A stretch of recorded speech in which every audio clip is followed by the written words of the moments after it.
Chapter 1. The Proclamation. Eliza was a young woman who lived in a small village in a world full of magic and wonder. She woke up early in the morning to the sound of birds singing and the sun shining through her window. As she got dressed, Eliza noticed that there was a commotion outside. She went to her front door and saw a group of knights riding into the village on their horses. They were dressed in shining armor and carrying flags with strange symbols on them. Eliza was curious and decided to follow the knights to the center of the village. There, she saw a man with a loud voice who was making an announcement. He said that a new queen had been chosen to rule the kingdom, and that all the people were invited to the castle to witness her coronation. Eliza was surprised and excited. She had never been to the castle before, and she had always dreamed of meeting a queen. She wondered who the new queen was and what she would be like. After the proclamation was over, Eliza went back to her home. She couldn't stop thinking about the new queen and the castle. She knew that she had to go and see for herself. That night, Eliza packed a bag with some food and a blanket and set out on a journey to the castle. She didn't know what she would find there, but she was determined to see the new queen with her own eyes. Chapter 2. The Journey. Eliza walked for hours through the forest, following the path that led to the castle. She saw many beautiful sights along the way, including colorful flowers and towering trees. She also saw some animals like rabbits and squirrels that were curious about her. As the sun began to set, Eliza realized that she was getting tired and hungry. She looked for a place to rest and found a small clearing with a nearby stream. She decided to take a break and have a picnic. Eliza ate some bread and cheese and drank water from the stream. She felt refreshed and ready to continue her journey. She walked for a little while longer until she saw the castle in the distance. It was huge and magnificent, with tall towers and sparkling windows. Eliza's heart raced as she approached the castle gates. She saw many other people who had also come to witness the coronation of the new queen. They were all dressed in their best clothes and were talking excitedly. Eliza joined the crowd and waited for the gates to open. She wondered what it would be like inside the castle and if she would be able to see the new queen up close. Finally, the gates opened and everyone was allowed to enter. Eliza walked through the courtyard and into the castle's grand hall.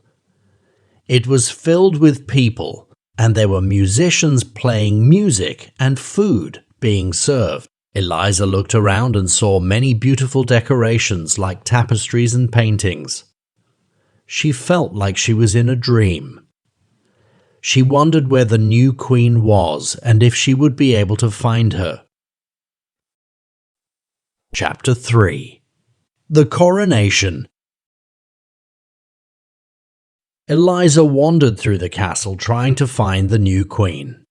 She asked some people if they knew where the queen was, but they were all busy enjoying the festivities and didn't seem to know. As she walked, Eliza noticed that there were many different rooms in the castle.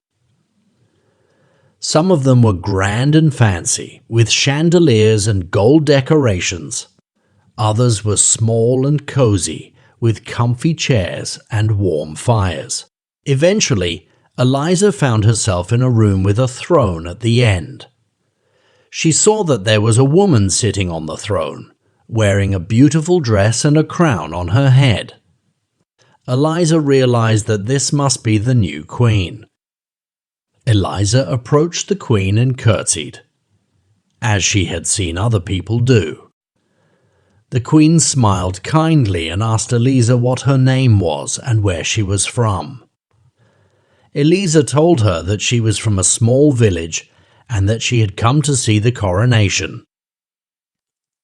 The Queen thanked Eliza for coming and asked her if she would like to stay for the ceremony. Eliza nodded eagerly and took a seat among the other guests. The ceremony began with some speeches from important people in the kingdom. Eliza didn't understand everything they were saying, but she listened intently and tried to follow along. Then the Queen stood up and approached the front of the room. A priest came forward and began to recite some words that Eliza didn't recognize. But then, the priest placed a crown on the Queen's head and declared her the ruler of the kingdom. Everyone in the room cheered and clapped, and Eliza felt proud to have been a part of such an important moment. She looked at the Queen and saw that she was smiling warmly at everyone. After the ceremony was over, Eliza approached the Queen again and congratulated her. The Queen thanked her and asked her if she would like to stay in the castle for a while and explore more. Eliza nodded eagerly, excited for what adventures might await her next. Chapter 4: The Castle Tour. The new Queen, whose name was Isabella, took Eliza on a tour of the castle. They walked through many different rooms and Eliza saw many interesting things. There were beautiful paintings on the walls, shiny suits of armor, and intricate tapestries. Isabella told Eliza about the history of the castle and the kingdom. She explained how the castle had been built many years ago to protect the kingdom from invaders. She also told Eliza about her family and how she had become the Queen. Eliza listened carefully to Isabella's stories and asked questions. When she didn't understand something, Isabella was patient and kind, and she seemed to enjoy talking to Eliza.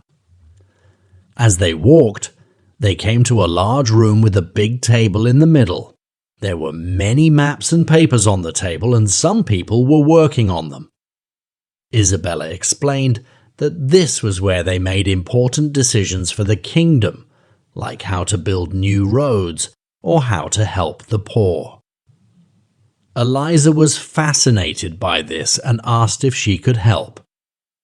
Isabella smiled and said that she could help by giving her opinion on some of the decisions they were making. Eliza felt important and useful. After a while, they came to a room with many books on shelves. Isabella explained that this was the castle library, and that it had many books on all kinds of subjects. She said that Eliza was welcome to borrow any books that she wanted to read. Eliza was thrilled by this and spent some time looking at the books. She saw books about history, art, and science. She also saw some books about stories and fairy tales. Isabella saw that Eliza was interested in the books and suggested that they read one together. She chose a book about a princess who went on a quest to save her kingdom from a dragon. Isabella read the story aloud, and Eliza listened eagerly. When the story was over, Isabella asked Eliza what she thought of it. Eliza said that she loved it and that she wished she could go on an adventure like the princess. Isabella smiled and said that there were many adventures to be had in the kingdom, and that she hoped Eliza would have many of them. Eliza felt happy and excited, and she thanked Isabella for the tour and the book. Isabella said that she was happy to have met Eliza and that she hoped they could spend more time together in the future. Eliza nodded eagerly, looking forward to what was to come.